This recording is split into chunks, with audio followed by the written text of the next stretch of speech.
Luto na. Manganan. Ken.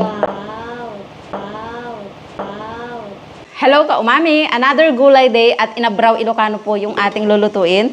Meron tayong kabatiti or patola, okra, talong, green na sili, sibuyas at bagbagkong. Ayan, meron din po tayong ang paborito nating kabute. Dito po sa Thailand, laging may kabute. Ayan, parang all year round silang may kabute dito. Himayin natin at maglalagay din tayo ng isang lemongrass pampabango. Unahin natin ang kalabasa. Meron nga po palang nagko-comment dati, bakit daw hindi ako naghuhugas ng gulay sa ating mga niluluto. Hindi naman po pwede yon. Kailangan natin hugasan ng mga gulay syempre.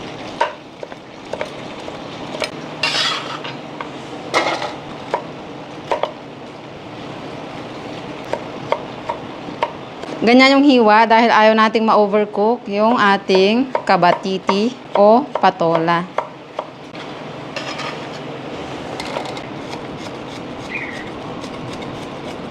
Ihuli natin ang sibuyas para di tayo umiyak. At ito, pupunit-punitin lang natin.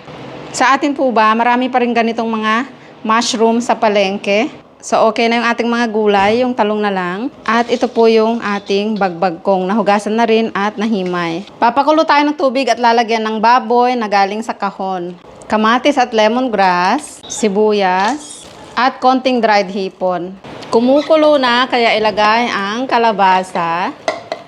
Ayan, gutom na daw po ang ating papakainin.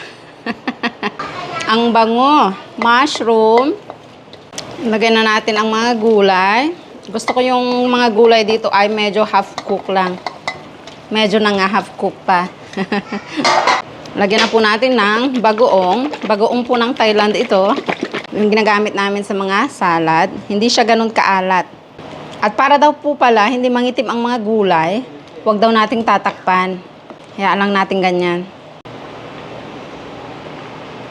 Utan sa ibang lugar, kulong-kulo na, kaya ilalagay na po natin ang bagbagkong. Tabunan lang natin at huwag nang haluin.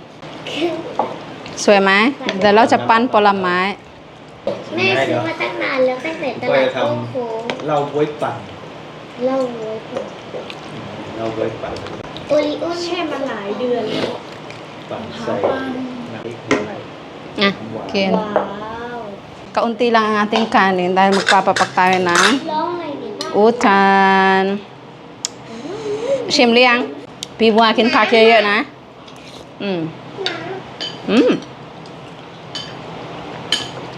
อะไรคะ